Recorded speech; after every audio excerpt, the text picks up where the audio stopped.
Hi everyone, so Jain to all, welcome back, welcome to the Journey Extraordinary. I, Jai Singh Rajput, UPSC CDS All India Rank 1, welcome you all back to the Journey Extraordinary. So as you know आपके C D S exam में सिर्फ अब 30 ही दिन बचे हैं क्योंकि 12 अप्रैल को तो आपका एग्ज़ाम ही है। तो अभी अपन इस क्लास के अंदर लास्ट 30 डेज़ के स्ट्रेटेजी के बारे में बात करने वाले हैं।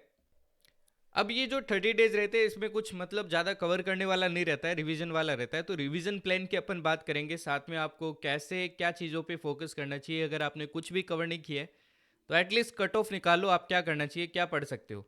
हाँ, जिसने पिछले कुछ महीने में बिल्कुल भी नहीं पढ़ा है भाई, वो तो अब कोई मतलब नहीं है, आप नेक्स्ट अटेम्प्ट की प्रिपरेशन करो। बट हाँ, थोड़ा बहुत रफ आइडिया है, आपने पहले भी पढ़ाई की है तो अभी भी आप एग्ज़ाम निकाल सकते हो। अगर आप फोकस करके चलते हो, है ना, एक राइट स्ट्रेटेजी लेके चलते हो, राइट कंटेंट को पढ़ते हो, राइट डायरेक्शन में पढ़ते हो, तो अभी भी पेपर निकाल सकते हो। ऐसा नहीं है कि पेपर अभी भी नहीं निकल सकता है, एंड काफ़ी बच्चे निकालते भी है। ठीक है, but the thing is you have to study hard for these last 30 days. तो मैं हर एक चीज़ के बारे में बात करूंगा, चाहे आपका जीके हो, इंग्लिश हो या मैथमेटिक्स हो। हर एक सब्जेक्ट की अपन बात करेंगे, मॉक की भी बात करेंगे, कैसे अटेम्प्ट करना है, तो हर एक चीज़ के बारे में बात करेंगे। तो बिना कोई टाइम वेस्ट के चलो स्टार्ट करते हैं, ठीक है। अब ये 20-25 मिनट का वीडियो होगा, बट ध्यान से देख लेना, बहुत इंपॉर्टेंट है, क्योंकि ये स्कोर बूस्ट करने में आपको हेल्प करेगा। सपोज करो आपका इंग्लिश में अगर अगर अभी स्कोर आ रहा है 50, तो मैं आपको ऐसी चीज़ें बताऊंगा कि आप यहाँ से 60 से 70 पहुँच जाओगे, ठीक है। But the thing is you have to study, वो आपको चीज़ें करनी पड़ेगी जो चीज़ें मैं बताता हूँ इसके अंदर। तो 30 दिन है लास्ट के, 30 दिन में जी जान लगा दो इसमें, ठीक है ना, क्योंकि पेपर निकालना है भाई। ऐसा नहीं है कि बार बार अपने को रिपीट करना है। अब देखिए किस किस चीज़ के बारे में बात करेंगे अपन। सबसे पहले मैं जीके की प्लानिंग के बारे में बात करूंगा, और अपन वाईटी पे क्या क्या प्लान है, क्या क्या अभी बाकी है, वो भी मैं बताऊंगा। मैथ्स की बात करेंगे, मैथ्स को कैसे रिवाइज करना और क्या क्या वाईटी पे अभी और करेंगे अपन। इंग्लिश के 30 डेज स्ट्रेटेजी की बात करेंगे, मॉक कैसे अटेम्प्ट करना है, स्ट्रेटेजी क्या रखनी है अभी अटेम्प्ट वगैरह करने की, and at the end last final advice, ठीक है। चलिए स्टार्ट करते हैं बिना कोई टाइम वेस्ट के। सबसे पहले जीके की प्लानिंग की बात करते हैं। नाउ एक चीज़ मैं पहले क्लियर कर दूं, जब अपन सी की बात करते हैं तो अपन दो सेक्शन में पेपर को डिवाइड करते हैं, दो मतलब वे में अपन बात करते हैं। One is for girls and second is for boys, क्योंकि ज़मीन आसमान का फ़र्क है जब दोनों की अपन बात करते हैं, राइट। क्योंकि गर्ल्स में कट ऑफ बहुत आ ही जाता है, 100+ जा रहा है अभी पिछले अटैम्प्ट के बाद में। वही बॉयज़ का जो कट ऑफ है वो 100 से नीचे जाएगा, अगर मैं ओ की बात करूँ। आई में एफ अलग बात है, ठीक है। सबसे पहले अपने को प्रायोरिटी पता होनी चाहिए अभी जब जीके का आप रिवीजन कर रहे हो, क्योंकि अगर आपको प्रायोरिटी नहीं पता, आप डायरेक्ट हिस्ट्री उठा के बैठ रहे हो तो कोई मतलब नहीं है, ठीक है। हालांकि एज आई साइड यार, गर्ल्स को तो देखो सब्जी सभी ऑलमोस्ट सब्जेक्ट कवर करने पड़ेंगे, क्योंकि सब्जेक्ट कवर नहीं करोगे तो काम नहीं बनेगा, ठीक है ना। तो सब्जेक्ट तो कवर करने पड़ेंगे। अब प्रायोरिटी की अगर अपन बात करें तो सबसे पहले देखो आपको क्या कवर करना है। एज ऑलवेज साइंस को सबसे पहले यार खत्म करो, ठीक है ना। साइंस को आपको अच्छे से प्रिपेयर करना है, क्योंकि इसके बिना पेपर निकलेगा ही नहीं भाई। कोई भी चांस नहीं है कि आप जीएस निकाल लोगे, जीएस में अच्छा स्कोर कर लोगे इसके बिना। साइंस को बहुत अच्छे से प्रिपेयर करके जाओ, ठीक है ना। इसमें देखो 3 सब्जेक्ट्स आ गई आपकी, एक तो केमिस्ट्री आ गई है, एक आपकी बायोलॉजी आ गई है, और एक आपकी क्या आ गई है, फिजिक्स आ गई है। इनको अच्छे से प्रिपेयर करके जाओ। अब एक और एडवाइस देता हूँ आपको, काफ़ी सारे बच्चे एक गलती करते हैं, एंड वो बच्चों की भी गलती नहीं है।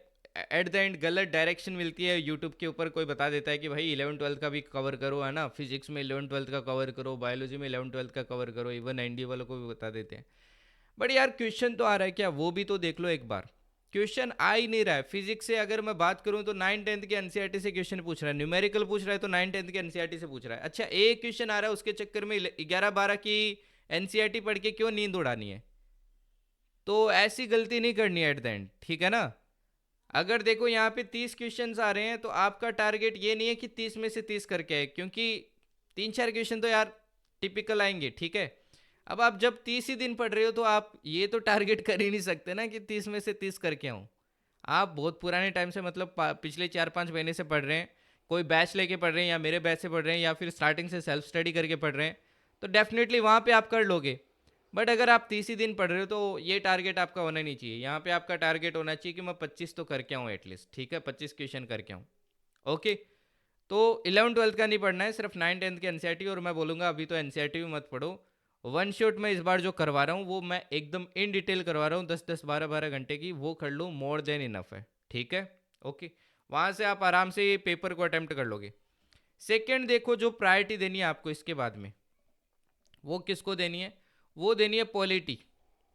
किसको देनी है भाई? पॉलिटी को देनी है, क्योंकि पॉलिटी से भी देखो क्वेश्चन आने लगे हैं। पॉलिटी से लगभग मान के चलो आपके एग्जाम में आते हैं 8 से 12 क्वेश्चन, एंड क्वेश्चन यार इजी होते हैं, मतलब एग्जैक्ट क्वेश्चन, मतलब एग्जैक्ट आपके क्वेश्चन आते हैं, एग्जैक्ट इन द सेंस कि लाइक ऐसा नहीं है घुमा फिरा के आपको क्वेश्चंस पूछ रहा है, एक आध क्वेश्चन आ जाता है, एक दो क्वेश्चन घुमा फिरा के आता है, अदरवाइज सारे डायरेक्ट क्वेश्चंस होते हैं। आर्टिकल पूछ लिया आपसे, फंडामेंटल राइट पूछ लिया आपसे, अमेंडमेंट पूछ लिया आपसे, डायरेक्ट क्वेश्चंस आते हैं। तो पॉलिटी को आपको प्रिपेयर करना है सेकेंड नंबर पे। थर्ड जो प्रायोरिटी आपको देनी है वो देनी है जियोग्राफी को। जियोग्राफी, ज्योग्राफी में भी ज़्यादा किसको देना है? ज़्यादा देना आपको फिजिकल को। फिजिकल ज्योग्राफी करंट में ज़्यादा पूछ रहा है, उसके बाद में इंडियन ज्योग्राफी पूछ रहा है, उसके बाद में ह्यूमन ज्योग्राफी। ह्यूमन ज्योग्राफी अगर आपने प्रिपेयर नहीं किया तो आप लीव कर सकते हो, बाकी बैच वगैरह वाले बच्चों को तो लीव करना नहीं है, क्योंकि मैंने अच्छे से आपको कवर करवाया ह्यूमन ज्योग्राफी भी, ठीक है। तो physical geography, Indian geography, physical के देखो मैंने ऑलरेडी वन शॉट करवा दिया, अगेन इन डिटेल करवाई, वो तो करके जानी है। साथ में आई विल सजेस्ट कि आप अगर 11th का एनसीईआरटी पढ़ सकते हो सिर्फ इसमें तो पढ़ लेना यार, ठीक है ना, अगर पढ़ सकते हो तो ओके। बाकी इंडियन ज्योग्राफी में भी 11th का एनसीईआरटी प्लस वन शॉट आपको करनी है, इसकी नई वन शॉट आएगी जो मैं आपको करवाऊंगा, ठीक है।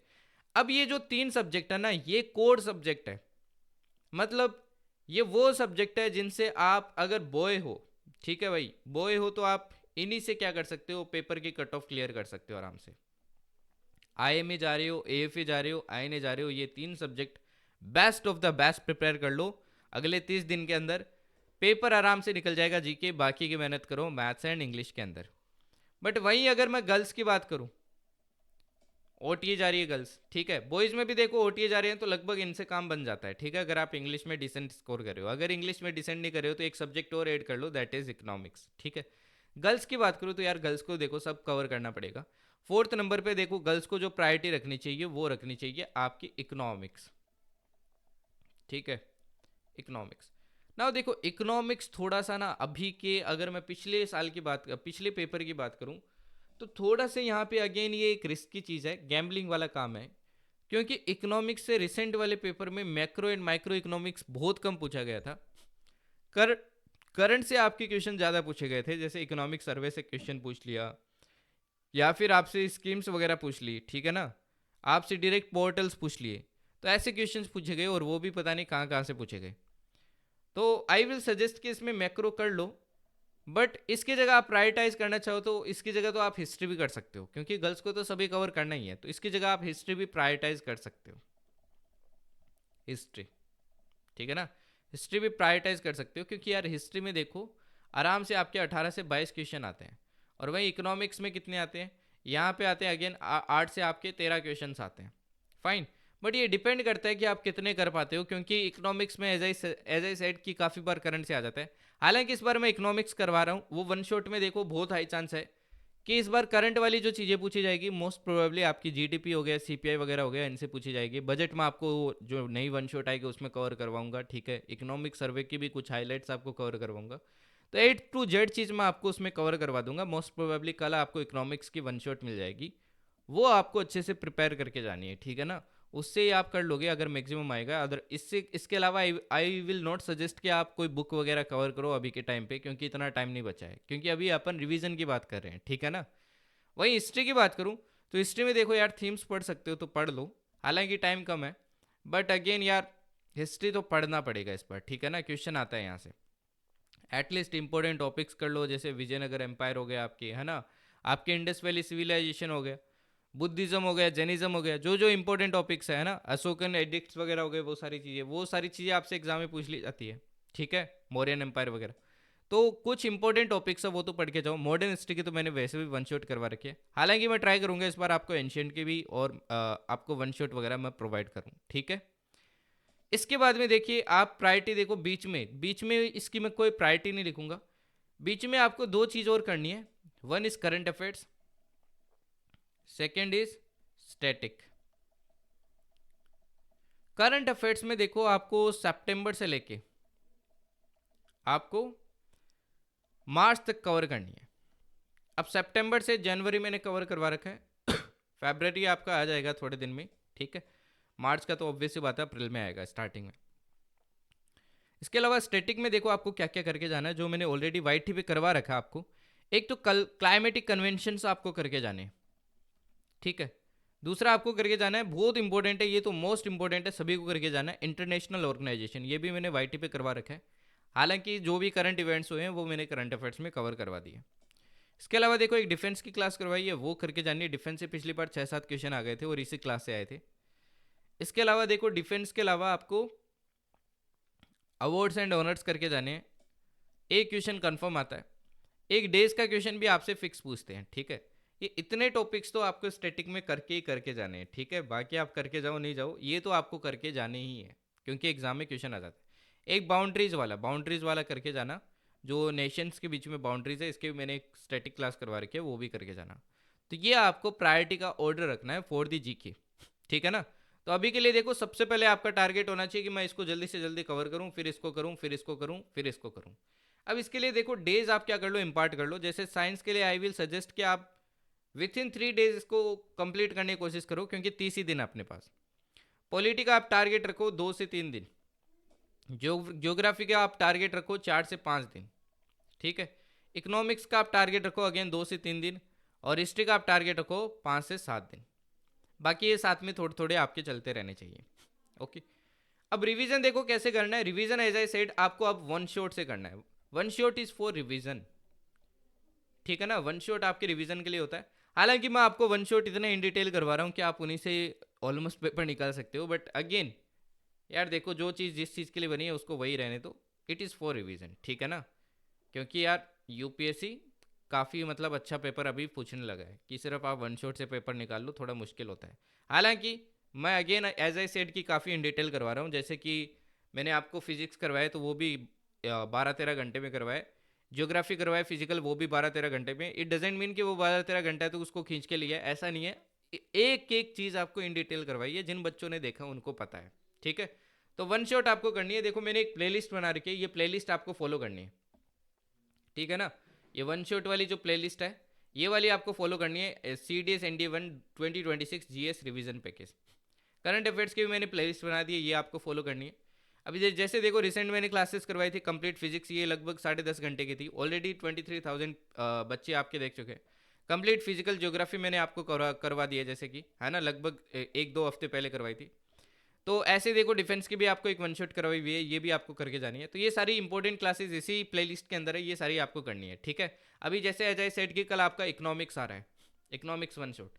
अब इकोनॉमिक्स ऐसा नहीं मैं सिर्फ मैक्रो कवर करवाता हूँ, मैं मैक्रो तो कवर करवाता हूँ, माइक्रो भी करवाता हूँ उसमें। साथ में आपके करंट इवेंट्स जितने भी है, जैसे कि जीडीपी में बेस ये वगैरह रिवीजन हुआ है, न्यू सीपीआई सीरीज आई है आपकी, और बजट आपका है, सारी हाईलाइट्स मैं उसमें आपकी कवर करने वाला हूँ। एंड सारे पीवाईक्यूज अगेन अपन कवर करेंगे, ठीक है। तो वो भी आपको करके जाना है। फिर सेकंड देखो, सेकंड आता है आपका maths. Now one more thing, ये जो चीज़ें भाई इनको ये जो 3 दिन में कर रहे हो, इसका मतलब ये नहीं है कि सिर्फ एक एक सब्जेक्ट कर रहे हो, इसको मल्टीपल टाइम आपको रिवाइज करना है। नाउ देखो मैंने बॉयज़ को क्यों बोला कि भाई सिर्फ 3-4 सब्जेक्ट आप टारगेट करो, क्योंकि आपको मैथ्स भी प्रिपेयर करना है। तो उस केस में आप इसको मल्टीपल टाइम रिवाइज करना पड़ेगा। ऐसा नहीं है सिर्फ एक बार पढ़ लिया काम बन जाएगा, नहीं बनेगा भाई, भूल जाओगे। अगर आपने मेरी वन शॉट भी देख ली साइंस वगैरह की, थोड़े टाइम बाद में भूल जाओगे अगर आप उसको रिवाइज नहीं करोगे। तो रिवाइज करना बहुत इंपॉर्टेंट है, ठीक है। फिर देखो सेकंड जो सब्जेक्ट आता है वो मैथमेटिक्स। नाउ मैथमेटिक्स में देखो आप एडवांस को ज़्यादा टारगेट करो अभी के लिए, ठीक है। एडवांस में भी किसको टारगेट करो, सबसे पहले देखो प्रायोरिटी दो ट्रिग्नोमेट्री को, because this is very easy. इसको अनकन्वेंशनल मेथड से बहुत इजीली किया जा सकता है। फिर जो सेकंड नंबर पे आपको टारगेट करना चाहिए दैट इज अलजेब्रा, क्योंकि अलजेब्रा का रिसेंट में वेटेज बहुत बड़ा है, ठीक है।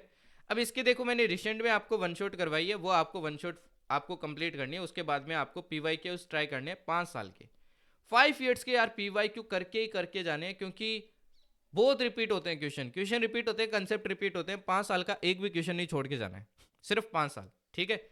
एलजेब्रा के बाद में टारगेट करो आप किसको, आप ज्योमेट्रिक प्लस 2D को टारगेट करो। 3D को चाहो तो आप लीव कर सकते हो, कोई दिक्कत नहीं है, क्योंकि अगेन वो आता भी है तो एग्जाम में लेंथ ही आता है, और अपने को मैक्सिमम क्वेश्चंस करने। नंबर सिस्टम करके जाओ भाई, नंबर सिस्टम इंपॉर्टेंट है, ठीक है ना, ओके। 3D आप चाहो तो लीव कर सकते हो।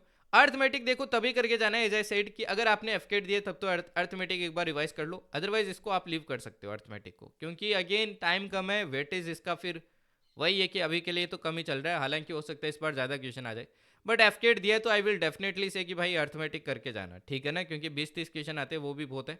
हालांकि पिछले में कम आए थे, बट इस बार चांस है कि आपके वापस इसका इसका क्या हो जाए, कमबैक हो जाए।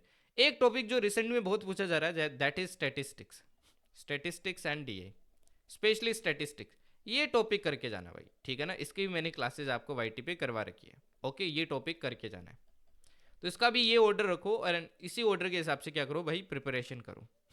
फाइन, फिर देखिए नेक्स्ट बात करते हैं। अब तो ये चीज़ ध्यान रखना भाई, मैथ्स में पीवाई क्यू मॉक लगाना बहुत इंपॉर्टेंट है। ये इसीलिए मैंने स्पेशली लिखा है कि भाई 5 साल के पीवाई क्यू मॉक आपको लगाने ही लगाने हैं, क्योंकि इसके बिना पेपर निकालना थोड़ा मुश्किल हो जाएगा। बाकी मैं वन शॉट करवा रहा हूँ, ये प्लेलिस्ट फॉलो करो, मोर देन इनफ है, ठीक है ना, अच्छे से फॉलो करो। पिछली बार भी बहुत बच्चों ने पेपर निकाला है, आप भी निकाल सकते हो, ठीक है। फिर बात आती है इंग्लिश।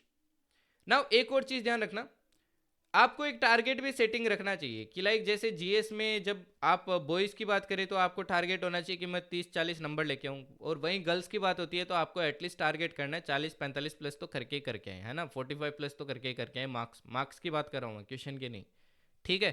तो एक टारगेट भी सेट करके चलो। ऐसे देखो मैथ्स में भी आपका टारगेट होना चाहिए कि मेरे को एटलीस्ट 50 प्लस तो करके ही करके आना मार्क्स में, ठीक है ना, विथ 100% एक्यूरेसी। फिर बात करते हैं इंग्लिश। इंग्लिश में देखो बॉयज़ का टारगेट होना चाहिए लगभग 60 प्लस, वहीं गर्ल्स का मैं टारगेट बोलूँगा आपको 70 प्लस तो करना ही करना है, एनी हो, ये आपका टारगेट होना ही चाहिए। ना इंग्लिश में अब आपको कोई बुक वगैरह नहीं फॉलो करनी है, कोई बुक पढ़ना स्टार्ट मत कर देना। अगर आपके पास नोट्स है, बैच वाले नोट्स आपने या फिर किसी दूसरी जगह से आप पढ़ रहे हो, उन नोट्स को रिवाइज करो पहली बात तो, ठीक है। नोट्स को रिवाइज करना है, रूल्स को आपको रिवाइज करना है, क्योंकि रूल्स जितना रिवाइज करोगे उतने आपको क्लिक करेंगे। और प्रैक्टिस करो, पी क्यू प्रैक्टिस करो जितना कर सकते हो, अभी और कहीं से प्रैक्टिस मत करो। ये एक बहुत बड़ी मिस्टेक करते हो आप लोग, कहीं से भी प्रैक्टिस करना स्टार्ट कर देते हो। अभी पी प्रैक्टिस करो, सीडीएस के पेपर डाउनलोड करो यूपीएससी से और उनको प्रैक्टिस करना स्टार्ट करो। नाउ देखो इंग्लिश की स्ट्रेटेजी होनी चाहिए कि आपको टारगेट करना है सेक्शन वाइज। अब ना ऐसे मत टारगेट करो कि मैंने नाउन कर लिया, मैंने प्रोनाउन कर लिया, ठीक है ना, ऐसे टारगेट मत करो। अभी वेटेज के हिसाब से सेक्शन वाइज करो। जैसे कि अगर देखो मैं जब प्रिपेयर करता था, और इवन आज भी मैं बच्चों को ये स्ट्रेटेजी बताता हूँ कि सबसे पहले देखो, अभी अगर आप रिवीजन प्लान स्टार्ट करो तो उन टॉपिक को सबसे पहले टारगेट करके खत्म करो जो आपको ज़्यादा मार्क्स दे रहे हैं। जैसे 30 दिन आपके पास, 30 डेज है, ठीक है। आपने फर्स्ट डे दिया किसको भाई, पीक्यूआरएस को। आप पीक्यूआरएस पढ़ोगे लगभग 3-4 घंटे दिन के अंदर। अब एक चीज़ देखो यार, जब 30 दिन की बात आ रही है तो मैं कम से कम आपसे इतना तो एक्सपेक्ट कर रहा हूँ, आप 12 से 14 घंटे पढ़ोगे आप अगले 1 महीने, क्योंकि पेपर निकालना है तो इतना तो पढ़ना पड़ेगा आपको, वन शॉट वगैरह भी देखना है। ये मिनिमम बता रहा हूँ मैं, इतना तो पढ़ना ही पड़ेगा। ज़्यादा कैपेसिटी है तो 16 घंटे भी पढ़ो, ठीक है। सबसे पहले देखो पीक्यूआरएस को टारगेट कर लिया एक दिन में, इसके जितने भी पीवाईक्यू वो भी लगा लो, ठीक है ना, पिछले 3-4-5 साल जितने लगा सकते हो उतने लगाओ। एंड क्लास दे रखी है मैंने आपको, वो भी एक कवर कर लो। मोर देन इनफ है भाई, 10 क्वेश्चन, 10 मार्क्स, 10 क्वेश्चन आपके यहीं से फिक्स हो गए। तो एक एक दिन में ऐसे बड़े बड़े क्वेश्चन के नंबर आपके फिक्स होंगे ना, तो डेफिनेटली वो अपने आप कॉन्फिडेंस आएगा। जैसे दूसरे दिन इसी से रिलेटेड टॉपिक S1 S6 कर लिया, ठीक है, इसकी प्रैक्टिस करो, ठीक है। अगर मान लो पहले दिन आपकी इतनी अच्छी प्रैक्टिस नहीं हुई है तो अगले दिन भी इसको प्रैक्टिस कर लो, 2 दिन दे दो इसको। बट अगेन 10 क्वेश्चन है तो देना बनता है, कोई दिक्कत नहीं है। फिर तीसरे दिन टारगेट कर दिया क्लोज टेस्ट, अगेन 10 क्वेश्चन है, अगेन इसको टारगेट करो। फिर अगले दिन हो सकता है कि इस बार आपकी कॉम्प्रहेंशन आ जाए, कॉम्प्रहेंशन टारगेट करो। अगेन 10 दिन है, अगेन टारगेट करो, ठीक है। फिर अगले दिन आप किसको टारगेट करो, कोई दूसरे सब्जेक्ट को करो, जैसे सब्जेक्ट इन द सेंस कि दूसरे टॉपिक को आप टारगेट करो। आप टारगेट कर सकते हो फिलिप्स को।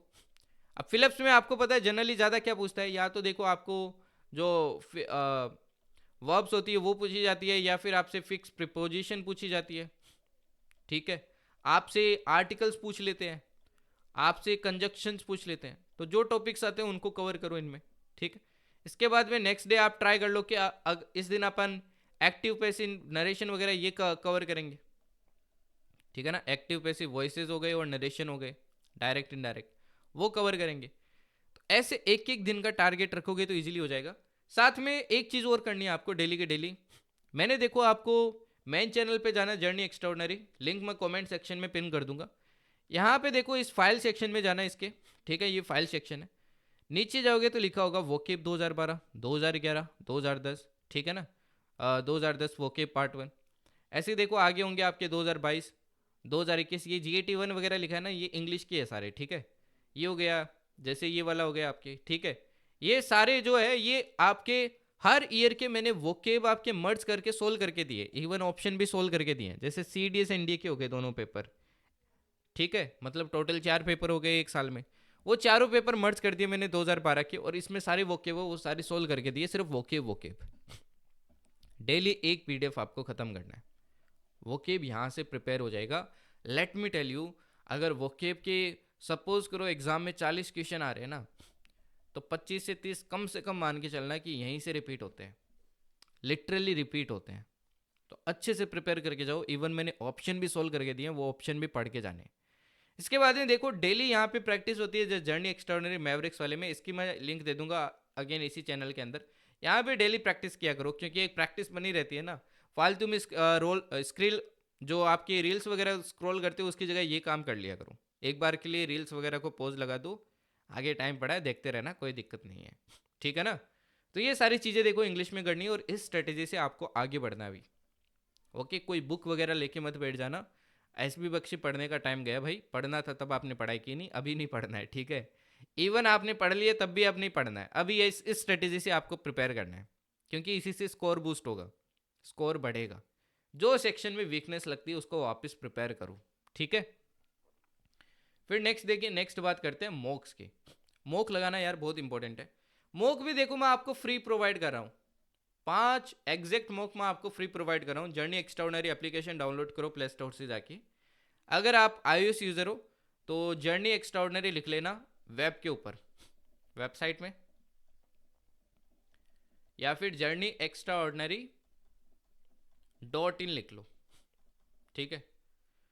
इस पे जाके आप क्या कर सकते हो, वेबसाइट से भी मॉक अटेम्प्ट कर सकते हो। इसमें देखो आपको मिलेंगे काम पे ये मॉक फ्री वाले। आपको देखो ये फ्री कोर्सेज दिख रहा है, इसके अंदर जाना है। फ्री कोर्सेज में जाने के बाद में नीचे स्वाइप करोगे, ये लिखाएगा CDS CAPF 1 2026 mock test series. इसमें व्यू कोर्सेज, व्यू कोर्स के अंदर जाना, और इसके अंदर फ्री मॉक्स दिखेंगे, फोल्डर बने होंगे मॉक 1, मॉक 2, मॉक 3। उसके अंदर जाके आप अटेम्प्ट कर सकते हो। आप ऑफलाइन चाहो तो ऑफलाइन अटेम्प्ट कर सकते हो उसमें डाउनलोड करके, ऑनलाइन चाहो तो ऑनलाइन अटेम्प्ट कर सकते हो, कैसे भी कर सकते हो। एग्जैक्ट पैटर्न में बनाए, और इनमें से कुछ क्वेश्चंस आपके हो सकते हैं रिपीट भी हो जाए। तो ये 5 मॉक दे रहा हूँ, एकदम अच्छे से इनको प्रिपेयर करके जाओ और इनको अटेम्प्ट करके जाओ, ठीक है ना। सॉल्यूशंस भी आपको प्रोवाइडेड है, फाइन। तो ये मॉक अटेम्प्ट करने। ना स्ट्रेटेजी टू अटेम्प्ट ये भी आपको पता होना चाहिए, पेपर को अटेम्प्ट कैसे करना है, ये चीज़ भी सुन लो। देखो 3 पेपर है, GK, दूसरा हो जाता है आपके इंग्लिश, तीसरा हो जाता है आपका मैथ्स।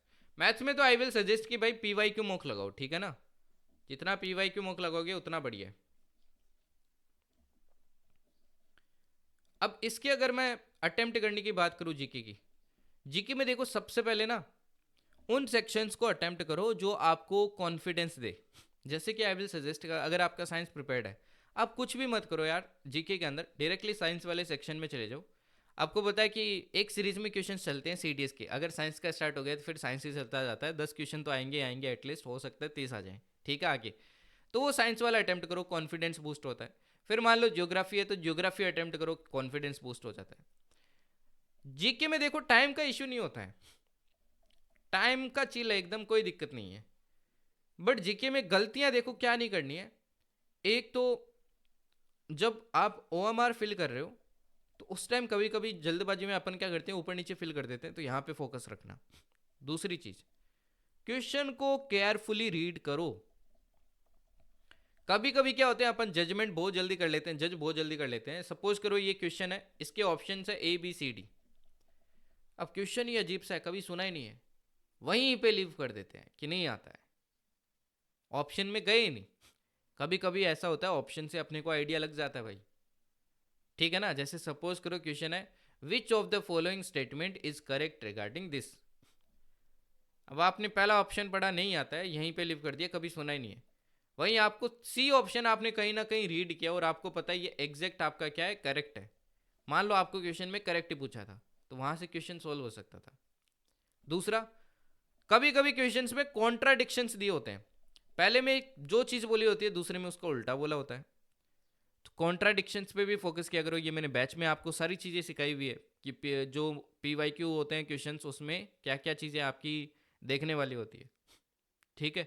तो उस पर भी फोकस करो भाई। तो ये सारी चीज़ों पे क्या करो, फोकस करो। तो केयरफुली रीड करना बहुत ज़रूरी है। काफ़ी बार क्वेश्चन समझ में नहीं आता है, अपन जल्दबाजी में टिक कर देते हैं, फिर पता चलता है गलत हो जाता है। अगेन केयरफुली रीडिंग नहीं किया, केयरफुली रीडिंग करनी है आपको। कभी कभी जैसे कि मैं एक और एग्जांपल देता हूँ, जैसे इंटरनेशनल डेडलाइन हो गया, उसका एक क्वेश्चन था। जैसे पहला स्टेटमेंट था कि इंटरनेशनल डेडलाइन के इधर उधर आपके 24 आवर्स का डिफरेंस होता है। दूसरा स्टेटमेंट था कि इंटरनेशनल डेडलाइन एक जिगजैग लाइन है जो कि आपकी सिचुएटेड है अटलांटिक ओशन में। अब जिगजैग लाइन है, अपने को पता है, जल्दबाजी में टिक कर दिया, बट वहां पे लिखा है अटलांटिक ओशन, जबकि वो पैसिफिक ओशन में। अब ऐसी गलतियां हो जाती है एग्जाम में। चला गया ना नंबर, अपन ने तो पॉजिटिव किया था बट वो नेगेटिव लग गया, वो नंबर ही नहीं गया ना, वो नंबर लेके भी गए। तो ऐसी गलतियां इग्नोर अवॉइड करनी है, ठीक है। फिर देखो इंग्लिश की बात करूं, इंग्लिश में देखो यार, अब स्पीड रखा करो। मॉक में भी मैं बोलूंगा स्पीड रखो यार, एकदम तूफानी तरीके से भागना, एकदम स्टार्टिंग से आराम आराम से सहला सहला के क्वेश्चन नहीं करने कि ये तो आ गया PQRS, आराम से करूंगा, पहला किया, दूसरा किया, तीसरा नहीं, जल्दी जल्दी करो भाई, जल्दी जल्दी। क्योंकि लिटरली एग्जाम, एक तो एग्जाम प्रेशर ज़्यादा होता है, कॉम्प्रेंशन जैसी चीज़ें आ गई तो और टाइम खा जाएगी। S1 S6 होते हैं वो बहुत टाइम खाती है। कुछ चीज़ें देखो लास्ट में ट्राई किया करो, उनके लिए ना अलग से एक टाइम सेट कर लो कि मेरे को इतना टाइम रखना है। ये चीज़ देखो आप मॉक से सीखोगे जब आप अटेम्प्ट करोगे, कि जो S1 S6 हो गया, PQRS हो गया या कॉम्प्रेंशन हो गया, इन चीज़ों को लास्ट में अटेम्प्ट करना, और इनके लिए मेरे को कम से कम 40 से 50 मिनट रखने हैं। मतलब बाकी मिनट में आपको सारा वोके वगैरह खत्म करना है, ये टारगेट होना चाहिए आपका। और इतना टाइम रखना पड़ेगा क्योंकि ये बहुत टाइम खा जाता है। अब ये चीज़ आपको मॉक से सीखनी है कि मेरे को पहले करना है कि बाद में रखना है, क्योंकि हर स्टूडेंट की अलग स्ट्रेटेजी होती है। तो ये चीज़ माइंड में रखना, बस मेरा यही कहना है। मैथ्स की बात करूं, मैथ्स में पहली बात तो कोई भी क्वेश्चन ईगो पे मत लो। आता है वो भी क्वेश्चन आपको लीव करना पड़ेगा काफ़ी जगह। ये मैंने बैच में भी आपको चीज़ सिखाई है कि 100 क्वेश्चन आ रहे हैं। पहली बात तो ये पहला वाला टाइम गया, जो 2022 से पहले के पेपर आते थे जिनमें बच्चे 90+ कर लेते थे। आज के टाइम पे नहीं होता भाई, आज के टाइम पे 70+ बेस्ट अटेम्प्ट माना जाता है। अब 100 क्वेश्चन आ रहे हैं तो 100 तो 100 बना नहीं पाओगे। अब कुछ क्वेश्चन इसमें से ऐसे होंगे जो नहीं आते हैं, लीव करो पहली साइकिल में। कुछ क्वेश्चन ऐसे होंगे जो आते हैं बट लेंथी है, अगेन लीव करो। ऐसे क्वेश्चंस को आपको लीव करना है पहली साइकिल में। 2 साइकिल में पेपर को कंप्लीट करना है। फर्स्ट साइकिल मान लो 60 मिनट की रखो, दूसरी साइकिल 60 मिनट की रखो। अब ये साइकिल वाला कंसेप्ट अगेन PYQ मॉक से आपको सीखना ही सीखना है। क्योंकि यार देखो क्या होता है एग्जाम में, कि अपन पेपर स्टार्ट करते हैं अटेम्प्ट करना, और लगभग 70 क्वेश्चन तक पहुंचते हैं, और फिर पता चलता है टाइम खत्म हो गया, और लास्ट के 30 क्वेश्चन में 15 क्वेश्चन बहुत ज़्यादा ईजी थे, बट अपन देख ही नहीं पाए उनको। और वो बहुत, फिर वो बोलते हैं ना, ब्रेकअप से भी खतरनाक चीज़ होती है। आई डोंट नो ब्रेकअप कैसा होता है, बट उससे खतरनाक ही होती होगी, ठीक है। तो ऐसी बात है सिंपल सी, कि 2 साइकिल में कंप्लीट करना स्टार्ट करो, कि पहले साइकिल में पूरा पेपर एक बार देख लिया, ताकि ये गिला शिकवा फिर ना रहे, ठीक है। मैथ्स की भी एक प्रॉपर स्ट्रेटेजी रखो कि कैसे अटेम्प्ट करना है। Okay, now final advice. अब एक और चीज़ अपन करेंगे, जैसे अपन ने एफकेट के अंदर किया था, with in 3-4 days upon start कर देंगे revision on main channel. Main channel पे अपन रिवीजन स्टार्ट कर देंगे, वहाँ पे भी अपन रात में एक टॉपिक देंगे आपको, और वो आपको उसका अपन रिवीजन करेंगे, उसके अपन क्विजेस वगैरह करेंगे, ठीक है। डेली टारगेट्स जो मैं डेली देने वाला हूँ अभी आपको लास्ट 30 डेज के लिए रिवीजन के लिए, वो भी आपको फॉलो करना है। अभी बस रिवाइज रिवाइज एंड रिवाइज, जितना ज़्यादा रिवाइज कर सकते हो उतना रिवाइज करो, ठीक है ना। क्वेश्चंस को बार बार देखो, बार बार पढ़ो, एंड जितना भी कंटेंट है उसको बार बार गो थ्रू करो। जितना रिवाइज करोगे उतना बढ़िया बनोगे, ओके। एट द एंड देखो यार, अब ये CDS NDA 12 अप्रैल को आपको पता है सभी को पेपर है, ठीक है। फिर देखो आपको पता है सितंबर में आएगा। अगर आपने इस अटेम्प्ट में पढ़ाई नहीं किया, व्हाट यू थिंक आप नेक्स्ट अटेम्प्ट में पढ़ाई कर लोगे? नहीं करोगे। अभी लग रहा होगा, माइंड में लग रहा है, वो मन में लग रहा है कि मैं पढ़ाई कर लूंगा, बट नहीं करोगे, लेट मी टेल यू। क्योंकि आप सीरियस ही नहीं हो उस चीज़ के लिए। आज सीरियस होते हो ना, इवन आपने मान लो पूरे साल पढ़ाई नहीं की है इस वाले अटेम्प्ट के लिए, बट अगर आप ये 30 दिन पे पढ़ाई कर रहे हो ना, आपका भले ही पेपर ना निकले, एटलीस्ट आप ये तो शो कर रहे हो कि आप अपने खुद से तो ऑनेस्ट हो, एटलीस्ट कुछ तो प्रोग्रेस करोगे ना भाई। वो प्रोग्रेस अगले अटेम्प्ट में तो एड ऑन होगी ना। वो चीज़ अगले अटेम्प्ट में तो वापस प्रिपेयर नहीं करनी पड़ेगी ना। बट आज से खुद को धोखा दे लोगे कि अब तो 30 दिन में क्या ही करूँगा, अगले से करूँगा, वो अगला कभी नहीं आएगा, इस ज़िंदगी में तो आएगा नहीं। एंड फिर वही है, गिदड़ वाली ज़िंदगी जीनी पड़ेगी, पेपर नहीं निकलेगा तो, क्योंकि जो ड्रीम था वो तो अचीव कर नहीं पाए। अब ये कड़वा है बट ये सच है। तो पढ़ाई स्टार्ट कर दो यार, 30 दिन है। कैट का रिजल्ट आता रहेगा मोस्ट प्रोबेबली, वो तो आज या कल आ जाएगा, बट जो आगे उस पर फोकस करो ना। ये साइकिल चलती रहेगी चलती रहेगी चलती रहेगी जब तक आपके सारे अटेम्प्ट एग्जॉस्ट ना हो जाए। तो बेटर अभी से पढ़ाई करना स्टार्ट कर दो। Again I will say, for your self, for your parents, because ये दो ही चीज मैटर करती है इस जिंदगी में, और कुछ मैटर नहीं करता है। सब पीछे रह जाएगी, सब छोड़ देंगे, चाहे वो फ्रेंड्स हो, रिलेटिव्स हो, कोई हो चाहे। So do it for your self, अपने आप के लिए करो यार। किसी और के लिए क्यों करना है, अपने पेरेंट्स के लिए करो जिन्होंने आपको इतना कुछ दिया है। उनकी लाइफ बेहतर बनाओ। आपका ड्रीम होना चाहिए। अगर आपकी मान लो फाइनेंशियल सिचुएशंस वगैरह खराब है तो आई विल सजेस्ट कि, आई विल से कि आपका ये ड्रीम होना चाहिए कि मैं मेरी फैमिली के अंदर वो पर्सन बनूंगा जहाँ से वो ट्रेजेक्ट्री चेंज होगी। वो ट्रेजेक्ट्री जो फाइनेंशियल कंडीशन की ऐसी जा रही है उसको ऐसे करने वाला मैं हूँगा। सो बी दैट पर्सन। और ये बातों से नहीं होगा, रील स्क्रॉल करने से नहीं होगा, फालतू काम करने से नहीं होगा, ये पढ़ाई करने से होगा। एक चीज बताता हूँ सिंपल सी, पता है टॉपर्स और जो पेपर नहीं निकालते उनमें क्या डिफरेंस होता है? क्या डिफरेंस होता है मैंने आपको पता है? जो मतलब टॉपर्स इन द सेंस जो पेपर निकालते हैं, उनमें ये डिफरेंस होता है कि ये लोग ना बोलते कम है, करते ज़्यादा है, एक्ट ज़्यादा करते हैं। जैसे मैं एक सिंपल सा एग्जांपल देता हूँ। जिन बच्चों ने पढ़ाई की है ना, जैसे पेपर ख़त्म होगा, ये वाला सीडीएस पेपर ख़त्म होगा, वो पेपर देखेंगे, आंसर की मैच करेंगे, हो रहा है तो एसएसबी में लग जाएंगे, नहीं हो रहा है तो नेक्स्ट में प्रिपरेशन में लग जाएंगे। इनके पास स्ट्रेटेजी होगी मेरे को क्या करना है। वहीं जो जिनका नहीं होता है उनका पता है क्या सीन होता है। मैं सबकी बात नहीं कर रहा हूँ बट मोस्टली का यही सीन होता है। ये लिटरली ट्रूथ है, क्योंकि मेरा भी एक बार एनडीए नहीं निकला था, अगर आपको याद हो तो। जिनका नहीं निकलता है वो क्या करेंगे, ये नहीं आया, वो नहीं आया, ये बोल रहा है, ये वो बोल रहा है, ये बोल रहा है, ये कर रहा है, वो ये कर रहा है, अब मैं ये करूंगा, अब मैं वो करूंगा। No plan, blank. Is this important for you? क्या ये इंपॉर्टेंट है? एक बार सोचना इस चीज के बारे में। और is this important for you? वो बोलेंगे कि पेपर टफ आया है, पेपर में ये आया है, पेपर में वो आया है। अरे यार ये चीज तो हर बार आएगी, आप नहीं रोक सकते, ये आपके कंट्रोल में नहीं है। उन चीजों को छोड़ दो जो चीजें आपके कंट्रोल में नहीं है, क्योंकि वो किसी के कंट्रोल में नहीं है।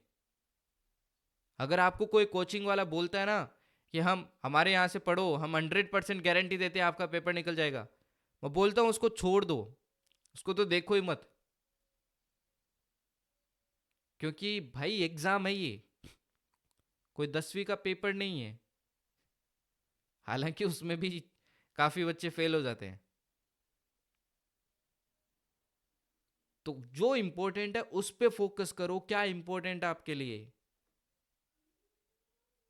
एक ऑफिसर का माइंडसेट यही होता है।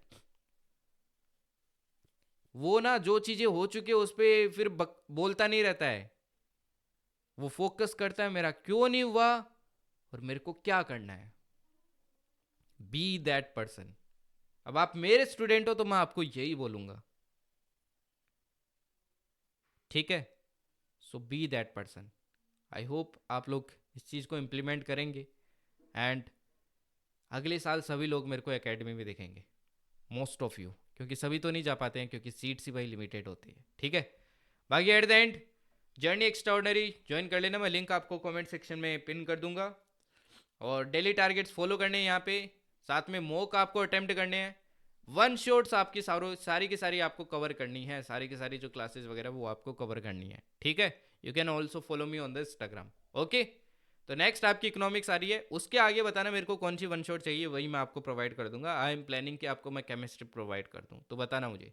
Okay, okay then, thank you and Jai Hind.